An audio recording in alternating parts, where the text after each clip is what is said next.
All right, so my name is Braden Sutherland. I fish for Tennessee Tech Bass. This is Leyton Hulsey right here. Just joined the team recently with us. Kind of going to go over how it was for you joining the team. A little short, brief introduction about yourself, where you're from, and why you joined with us. Thanks, Braden. Joining the team was really great. I was kind of eyeing colleges that I know I could potentially fish at. I grew up fishing. I loved it. I fished some like little tournaments before, but never anything huge. But I met Hunter Sloan through Young Life, and I didn't really. I mean, that's all I really knew about him. And I was walking around, and I saw him chase outside with some bait casters and whatnot, and they were in jerseys. I ended up talking to them, and they invited me on. It's been a great experience so far, getting into everybody, fish with them, whatnot. So I'm from Knoxville, Tennessee. If anybody out there knows where Farragut or Lenore City is, I live right between there. I went to Farragut High School. We didn't have a fishing team there, but we had guys that would fish local tournaments and whatnot. That's how I kind of got into it. There you go. So you talked about meeting Hunter and Chase on campus, I assume. What was kind of that first interaction? What made you be like, okay, these guys are cool. Let's see what this is about.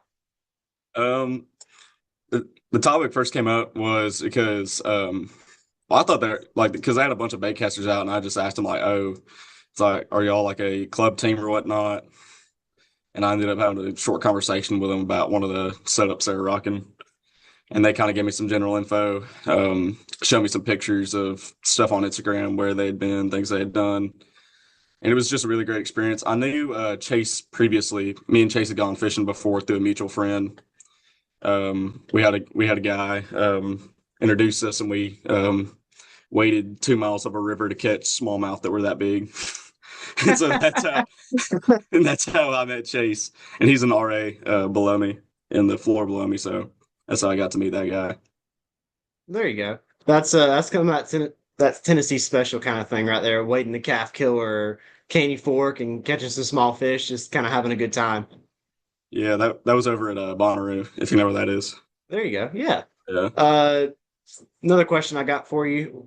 Any kind of prospects for this year? I know you're fishing, well, we're talking about it with your boater right now, fishing Bugs Island with us, and it is my home lake. I'm a little excited for it.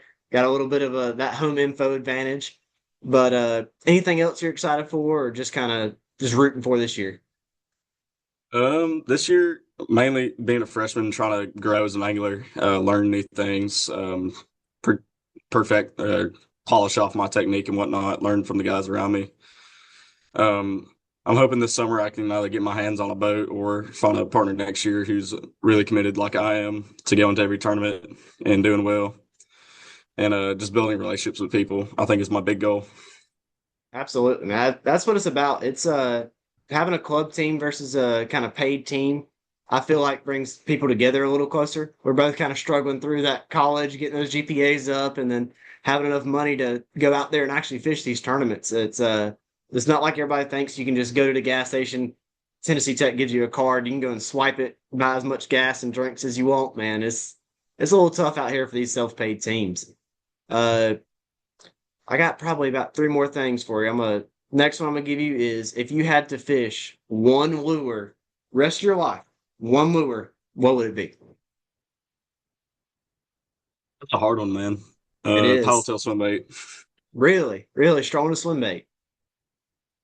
I feel like that's one of those ones that it can do good in a lot of different things. You can obviously there's a bunch of different colors of it.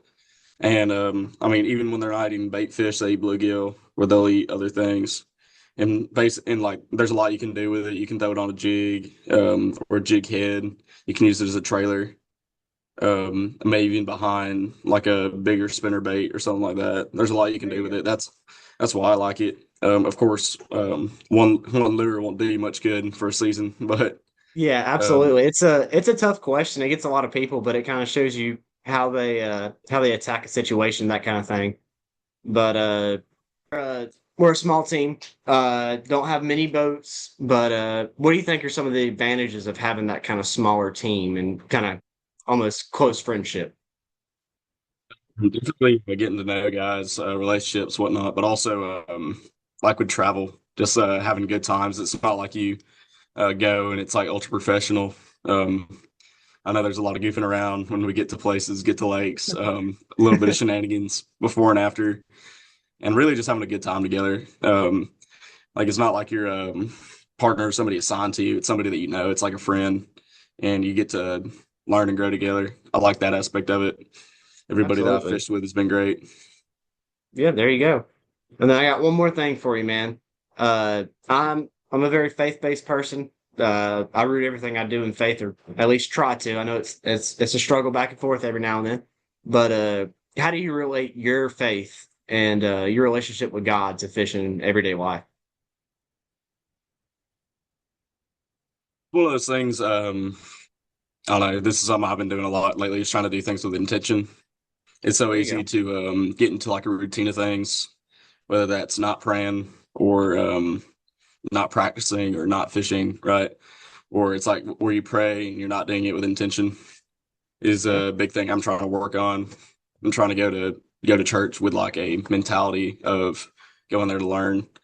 I'd say taking that approach into fishing might be a good thing for me also, with getting out there, getting some time in, getting to learn new techniques, new things. And it's one of those things. I'm not a believer in luck. I'm a believer in a fate. So I do pray for big fish every time I go out. there you go. Sometimes the Lord gives, sometimes He doesn't. I think it's probably a little bit of a tool on His part to teach us Absolutely. things. But yeah, Absolutely, man. It'll those tough days. It's where you cannot get a bite. It teaches you to be a little patient, man. yeah. It's tough. It's tough. But I really appreciate you coming on, man. It's great to hear from a new angler. I know you just joined on this year, and hopefully we see a bunch of tournaments. And I hope to see you grow, man. I know you've got the capacity for it. I know you got the potential to be out there and be a hammer. But I really appreciate you being on today, man. And I reckon I'll see you next time. I appreciate it, brother. Have a good one.